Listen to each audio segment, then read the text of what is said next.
Before I start applying the materials, I just want to show you one more thing.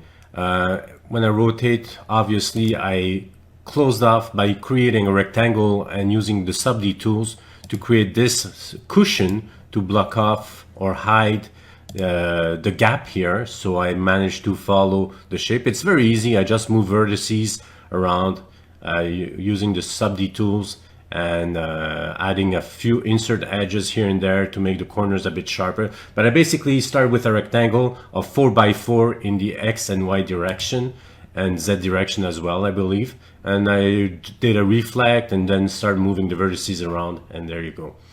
So the other thing I want to do is, as you can see, there are two. There's the Subd tool with the reflect being applied on the seat backrest and the seat pan cushion. So if I switch to the rendered mode, so I right click on perspective tab and I switch to from shaded to rendered, this is what it looks like. Okay, so you can also check in the rendered mode to see if everything is looking okay.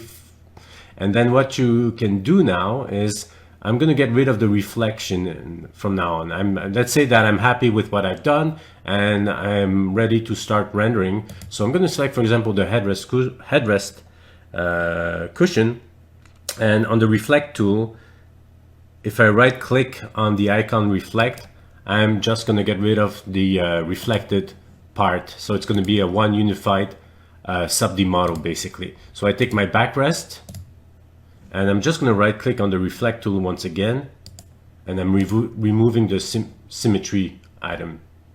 So now I've got superimposed. That's why it's flashing gray. It's because I've got two backrests. This one's good, so I'm just going to hide this, and I'm just going to delete this one.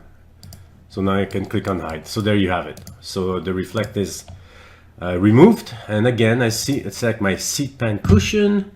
Right click on the reflect and get rid of the reflection. So you do this for all your Subd models. I think I've got superimposed. Do I have superimposed? If I click delete, yeah, I've got two copies.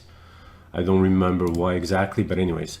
So I'm going to select this part and I'm just going to get rid of the reflect again. So right click, and this one, right click, there you have it. So now it's all as one Subd for each item, as you can see here. So do that. The other thing I want to show you, let me zoom in. I didn't apply a fillet edge. You can definitely do that if you want, adding the fillet edge under the Boolean function. We've done it many times in the past. But there's another function that is quite cool, because when you add a fillet edge, and let's say you do a pre-detailed 3D model with lots and lots of geometries. It's not the case here. It's a pretty light model. But let's say that you start adding lots of details, and you want to add details like fillets. Well, it's going to increase the size of your file. It's going to take a longer time to render, because all these little fillets, it's creating a lot of little polygons when you're about to render. And depending on your machine, you know, sometimes it goes fast, but sometimes if you don't have a powerful machine or a powerful CPU for the rendering phase, well, it's going to take a longer time. So one way to alleviate this is in the Properties tab, you know, select your object like you can see here. So if I zoom in, you can clearly see that the edges are sharp. And I'm going to go in the Properties tab, I'm going to go to the sixth icon here. It's called Edge Softening. If I click on this function here, I've got here setting softening 1. Okay, you can do chamfers, but by default it's going to do fillets. Okay, and it's not going to do a physical fillet or chamfer like you did previously using the fillet edge or chamfer edge in the toolbars here.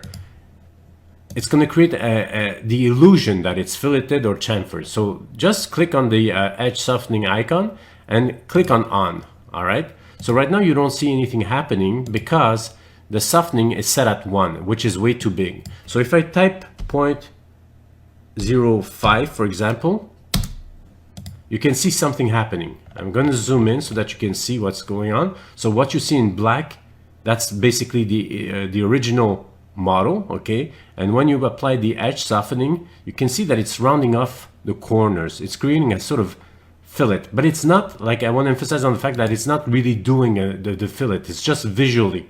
So when you're about to render, you don't need to modify it physically, you just create this illusion. So with 0.05 it's still a bit too big, so I'm going to change this to 0.025 for example. Press enter, so it looks better like that. So if you zoom out,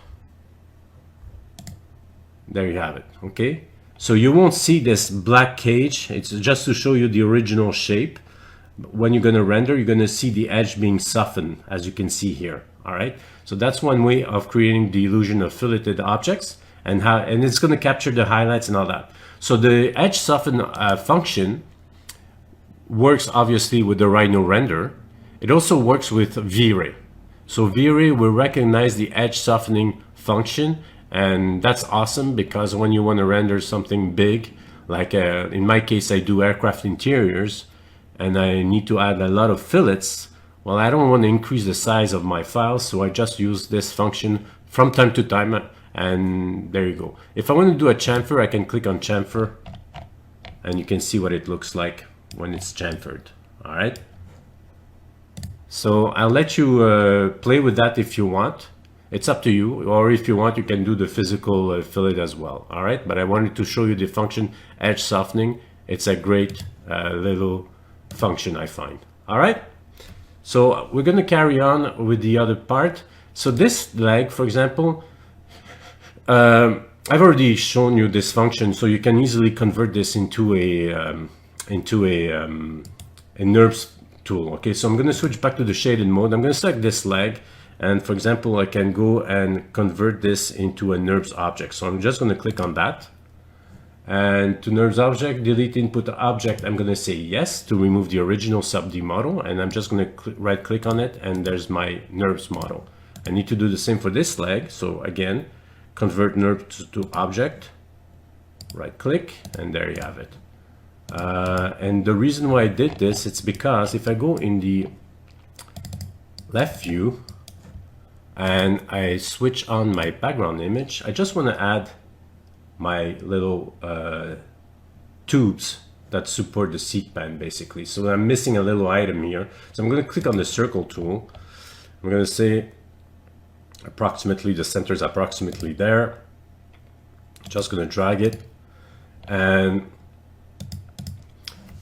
it's doing it in the symmetry plane, so the ZY plane. I'm going to select that circle and I'm going to do a solid extrude planar curve straight, both sides equals yes, and I'm going to go all the way through like that. I'm going to do a Boolean difference, this leg and this leg, delete this, there you have it. So I've done that. Now that I've done this, I can add, this is an open poly surface, but I can still use the Boolean function fillet edges even if it's an open poly surface. So I'm going to use fillet edges and select these edges, right click. So obviously one is too much, so I'm going to click on set all, 0.2 for example. Let's see, that's still a bit too big in my opinion, so set all 0.075, and you can click on preview equals yes as well, just to have a little preview. Looks good, and right click. So now that I've done this, I can select the original circle that I sketched. I'm gonna, with the gumball active, I'm gonna press shift and the alt key at the same time. So I'm doing, with the shift key pressed, you're doing a 2D scale, and the alt key pressed as well, you make a copy. You can see the little plus sign next to my cursor. So I'm doing basically an offset of that second circle, and then I'm gonna do solid, extrude planar curve, straight, and I'm gonna say about here, something like that. All right, I'm gonna take this tube, I'm gonna press the alt key and click on the red axis of my gumball to make a copy, and I'm just gonna put myself in the left viewport so that I can center it. So I'm gonna, now that I positioned it here, I'm gonna check project, and I'm just gonna have center on my snapping toolbar checked. I'm gonna click on move. I'm gonna find the center of my circle, so now it's it's glued to my cursor basically, and I'm going to bring my cursor to the edge of that hole that I created for the hind leg, and there you have it. So if I select my cylinder, you can see the gumball is not oriented the way I want, so I'm just going to click on the left handle, and I'm going to say, you can do reset gumball. No, that doesn't work, so I'm going to click on the left handle. Let's see, auto reset doesn't work. So let's say align to C plane. There you go. So you just click on align to C plane, and then I'm going to press shift to do a 3D scale because it's a 3D model now, and I'm just going to scale it down just to make sure that it fits inside that hole for my hind legs. So now if I zoom out, that's what it looks like. Okay, so I don't think I'm going to add more details now. This here, I'm gonna have to maybe modify it slightly. So what I'm gonna do, I'm gonna maybe trim off. So what I'm gonna do, let's see, I'm gonna make a copy. So I'm gonna right click on the extract. I'm gonna right click, sorry, on the explode icon so that I can make an extraction. I'm gonna click on copy equals yes. I'm gonna use the surface, the bottom surface of my seat pan here, and I'm just gonna right click. So if I hide this item here, this object, I have here my copy, my extracted surface. Maybe I'm going to bring it a bit higher though, so that I can clear about here. And then I'm going to use this to trim. So I'm going to click on trim, and because I see the surface is completely going through this leg, I can use the trim function. So I'm going to click on that, and I'm going to click on this, just to make it a bit neater. And I'm just going to select that surface. I don't want it. I'm going to click on delete, and I'm going to right click on my light bulb to show my previous object. So if I switch to shaded mode, I can hide and maybe bring this a bit higher up like that, something like that. All right, so I think we can move on to the next phase. So like I said, I'm going to start preparing the files for the rendering phase. Okay, so see you there. Thank you.